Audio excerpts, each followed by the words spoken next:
Isang mapagpalang gabi po sa ating lahat. Muli ako si Mia Sebastian and welcome to our daily devotion with Pastor Russell Ocampo. And today our devotion talks about handa ka na bang humarap sa Great White Throne Judgment? So our concept is all about Great White Throne Judgment. So ang Great White Throne Judgment ay tumutukoy sa huling paghuhukom na inilarawan sa Pahayag chapter 20 verse 11 to 15. So sa panahong ito, ang lahat ng patay ay bubuhayin muli at hahatulan ayon sa kanilang mga ginawa. So ang sino mang ang pangalan na hindi nakasulat sa aklat ng buhay ay itatapon sa lawa ng apoy. Ito ay isang paalala ng makatarungan at banal na paghatol ng Diyos at ng kagyat na pangangailangan ng kaligtasan kay Kristo. So our Bible readings for today is all about Revelation chapter 20 verse 11 to 12, ASND version. So pagkatapos ay nakita ko isang malaking puting trono at ang nakaupo roon. Nawala ang langit at lupa sa kanyang harapan at hindi na muling nakita. At nakita ko ang mga patay, dakila at aba na nakatayo sa harapan ng trono. Pinuksan ng mga aklat, kabilang aklat ng buhay, hinatulan ng mga patay ayon sa kanilang mga ginawa na nakasulat sa mga aklat.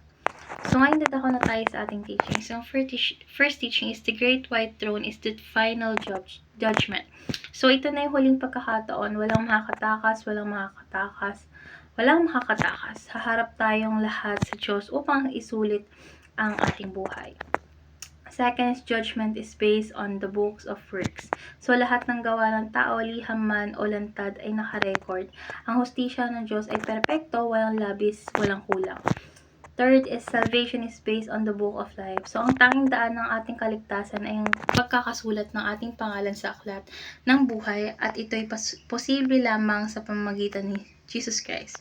So ngayon dito ako na tayo sa ating application. So yung first application is know your priorities. So wag nating sayangan ng buhay sa mga bagay na pansamantala lamang. Ito ang ating puso at patahon sa mga bagay na ma-internal na halaga. Second is live according to your calling. So dapat nating isabuhay ang ating kalooban. Isabuhay ang kalooban ng Diyos araw-araw. So hindi sapat ang kaalaman lang. Ang pananampalataya ay dapat maisabuhay. And lastly is prepare your whole family. So wag kang pumunta sa langit mag-isa. Dapat ibahagi mo ang ebanghelyo sa iyong pamilya. Turuan silang mahalin at sundin si Kristo. So ngayon dadako na tayo sa ating last part, which is our discussion. And our discussion talks about how does knowing about the Great White Throne Judgment affect the urgency of sharing the gospel today. So para sa akin, ng kaalaman na may darating na huling paghuhukom is dapat ay gumising sa ating mga puso. So hindi ito kwento lang kasi ito ay tiyak.